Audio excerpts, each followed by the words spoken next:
Hello on this April 26, 2022, on site at Harmony Gardens, and just going around and uncovering a bit more of our garlic. Some of the straw kind of fell over on some of the beds and just uncovering them, but for my last picture, they were maybe, 5 centimeters, inch off. Now look at them, they're really coming up. So just going around, and these are our first crop. We put them in the fall, and then they overwinter, and so they get a nice head start. So we have another bed down there, and then 2 more beds down there.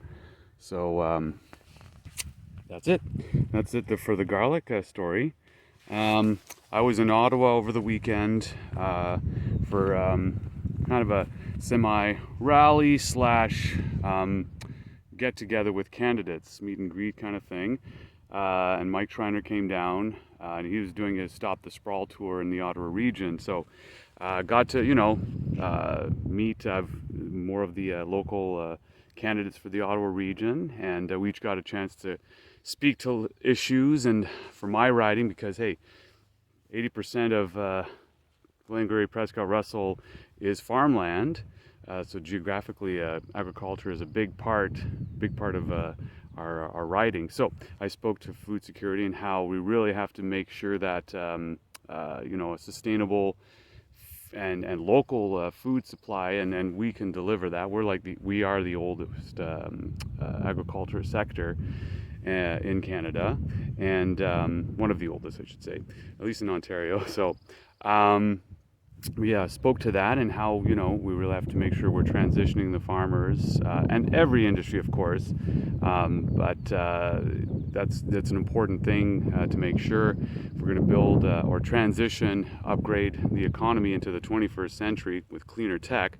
We have to make sure funds are going to that, and also funds are going to people so that no one falls through the cracks. So that's the plan that the Greens we have, and I wouldn't be running in politics if there wasn't a good plan. First off, getting into that sphere is something I'm not entirely comfortable with, but with the way things are going and the state of the world, it's like, okay, now I got to do something. This election cycle, again, it's very important because we really have to start doing things right away.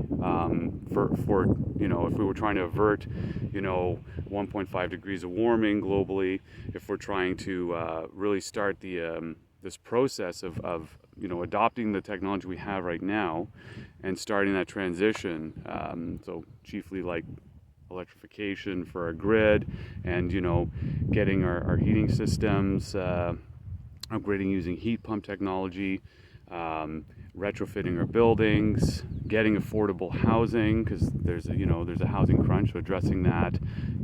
Health care, mental health is another big issue. So there's things that are important to people that are affecting people, and that we have a roadmap. The Green Party of Ontario has a roadmap for, and we're not just talking like a few pages or a brochure's worth of some paragraphs. There's been thought put into this, and a lot of Greens likes numbers and math and being fiscally responsible, so looking at costing. So there's, if you go in the Climate Action Plan PDF, there's, I think that one particularly has almost 50 pages. Certainly most of them have like 30 some pages, and then that's not even all of it, but there's some cost breakdowns of like, okay, where do we get the money? And things will, again, with the cost, we're seeing what inflation is doing. There will be costs. We will be keeping things like the carbon tax, but we're keeping it because, first off, you don't need a bureaucracy to run a carbon tax. You just have a flat fee, boom. It's just kind of like a line items, instead of having, say something like cap and trade, where you have to have an administration running that. So we're always trying to look for the most efficient way of getting things done. But again, if we're doing a carbon tax on pollution, then the idea is, okay, that money, so at the consumer level, goes back to the consumers, so that people can still have money streams to, if you need to get fuel to go to work, to survive and feed yourself, your family, those funds are still there. And then at the the business level, corporate level, there's going to be the carbon tax there. Those funds get directed to R&D and transition funds to, say, for example, help a local grain drying facility to upgrade to electric. So it's redistributing funds that are there and will be transparent about where the money is going to. The idea is like, okay, a lot of people I've spoken to are okay. We're okay to pay for a service as long as we know where that money's going and what the plan is. So I found when I spoke to people, it's like, yes, well, there is this service where, we're not just gonna, put in a cost for pollution that business need to account for anyways, their impact, and then just, all those proceeds just go to wherever no one knows, or it doesn't get redirected to. So, sorry, the video caught off accidentally, so I'm just going to edit this piece in. But I was saying, maybe I'll get a background of the garlic behind me. But yeah, so as long as we know where the funds are going, I think that's a big step, being transparent, and that's a process approach.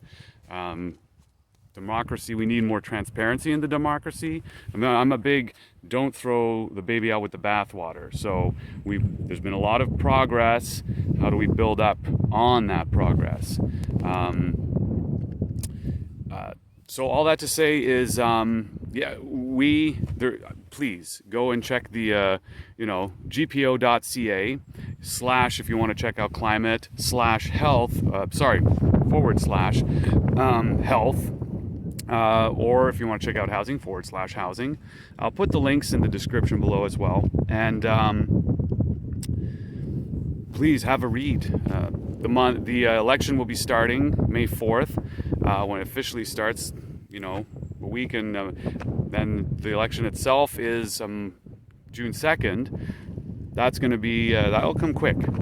And so give you some time to look at our platform, the Green Platform. Please check out other political parties' platform as well. And if you have a preference for a political party that's not green, suggest that they look at these policies. We're bringing this up because our scientists are saying this is what we need to do.